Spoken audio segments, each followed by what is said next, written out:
کیا زندگی میں آپ کو بھی بار بار مسترد کیا گیا؟ کیا آپ کو بھی مایوسی کا سامنا کرنا پڑا؟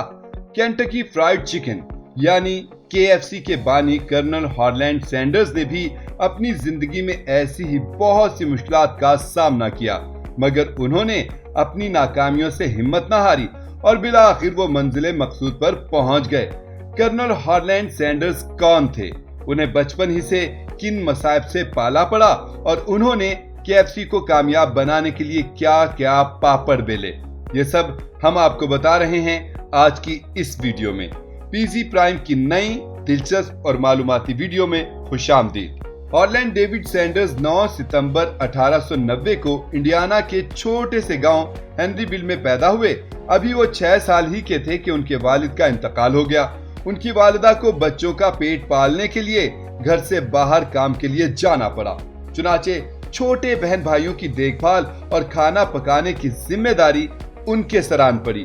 باپ کا سایہ سر پر نہ ہونے اور ماں کی کم آمدنی کی وجہ سے سینڈرز کو بہت کم عمری میں ہی مختلف کام کرنے پڑ گئے۔ انہوں نے فارم پر کام کیا، ٹرام کنڈکٹر بنے اور پھر آتش فشانی کی فیکٹری میں بھی کام کیا۔ حالات کی تلخی کے سبب 7ویں جماعت میں انہیں اسکول چھوڑنا پڑا۔ انہوں نے خود کو ایک محنتی انسان ثابت کرنے کے لیے مختلف کام کیے، مگر ان کی زندگی میں مشکلات کا سلسلہ جاری رہا۔ جب سینڈرز کی عمر ابھی 16 سال تھی، تب انہوں نے اپنی عمر چھپا کر امریکی فوج میں بھرتی ہونے کا فیصلہ کیا۔ انہوں نے 1 سال تک فوج میں خدمات انجام دیں اور پھر فارغ ہو کر واپس آ گئے۔ فوج سے واپس آنے کے بعد انہیں ریلوے میں مزدوری کا کام ملا، مگر مشکلات ابھی باقی تھی۔ ایک دن ایک جھگڑے کی وجہ سے انہیں نوکری سے نکال دیا گیا۔ ریلوے میں کام کے دوران انہوں نے قانون کی تعلیم حاصل کرنے کی کوشش کی، مگر ایک اور جھگڑے کی وجہ سے ان کا قانونی کیریئر بھی برباد ہو گیا۔ اس کے بعد وہ زندگی بیمہ فروخت کرنے کا کام کرنے لگے، مگر کچھ ہی عرصے کے بعد انہیں یہاں سے بھی نافرمانی کی وجہ سے نوکری سے نکال دیا گیا۔ 1920 میں سینڈرز نے ایک فیری بوٹ کمپنی قائم کی۔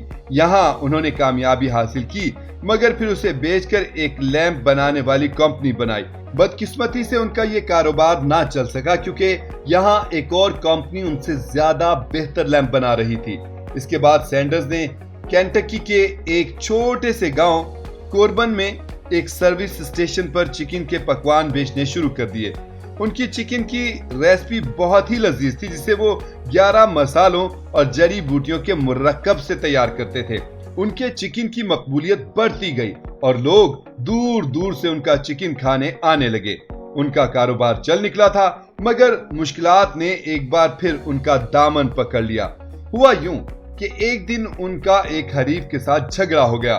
بات گولی تک جا پہنچی اور ایک شخص کی موت واقع ہو گئی، مگر انہوں نے ہمت نہ ہاری۔ اس کے 4 سال بعد سینڈرز نے ایک موٹل خریدا اور اس کے ساتھ ہی ریسٹورنٹ بھی چلانا شروع کر دیا، مگر بدقسمتی سے ایک دن آگ لگنے کی وجہ سے ان کا موٹل اور ریسٹورنٹ جل کر خاک ہو گئے۔ سینڈرز دوبارہ اٹھ کر کھڑے ہوئے اور دوبارہ موٹل اور ریسٹورنٹ بنائے اور دوسری جنگ عظیم تک وہ اسے چلاتے رہے۔ جنگ کے بعد سینڈرز نے اپنے ریستوران کو فرنچائز کرنے کی کوشش کی، حتیٰ کہ ان کی ترکیب کو 1009 مرتبہ مسترد کیا گیا۔ یہ صورتحال بڑی تکلیف دہ تھی، مگر انہوں نے ہمت نہ ہاری اور بالآخر ان کی ترکیب کو قبول کر لیا گیا۔ ان کی ترکیب کینٹکی فرائیڈ چکن یعنی KFC کے نام سے مشہور ہوئی اور تیزی سے مقبول ہو گئی۔ ان کے ریسٹورنٹ پر گاہکوں کی تعداد میں اضافہ ہونے لگا۔ ان کا ریسٹورنٹ ایک ہائی وے پر تھا۔ ان کے زیادہ تر گاہک اس ہائی وے سے گزرنے والے مسافر ہوتے تھے، مگر پھر ایک اور ہائی وے تعمیر ہو گیا اور مسافروں کا رخ اس طرف ہو گیا، جس وجہ سے ان کے ریسٹورنٹ کی مقبولیت میں کمی آ گئی اور انہوں نے اسے فروخت کر دیا۔ سینڈرز نے اپنے خواب کو پورا کرنے کے لیے KFC فرنچائزز پھیلانے کا فیصلہ کیا، چنانچہ کچھ عرصے کی انتھک محنت کے نتیجے میں وہ KFC کو عالمی سطح پر پھیلانے میں کامیاب ہو گئے۔ جب ان کی فرنچائزز دیگر ممالک میں بھی قائم ہونے لگیں تو انہوں نے اپنی کمپنی $2 ملین میں فروخت کر دی۔ اگرچہ سینڈرز اب KFC کے مالک نہیں رہے، تاہم اس کی برانڈنگ میں آج بھی وہ مرکزی حیثیت رکھتے ہیں اور ان کا چہرہ KFC کے لوگوں میں آج بھی موجود ہے۔ کرنل ہارلینڈ سینڈرز کی داستان ہمیں سکھاتی ہے کہ مشکلات سے گھبرانے کے بجائے ان کا سامنا کرنا چاہیے اور عمر کے کسی بھی حصے میں کامیابی حاصل کی جا سکتی ہے، جیسے سینڈرز نے اپنی 60 کی دہائی میں KFC کی بنیاد رکھی۔ ویڈیو پسند آئی ہے تو اسے لائک کریں اور شیئر کریں، اور مزید ایسی ویڈیوز کے لیے PZ پرائم کو سبسکرائب کر لیں۔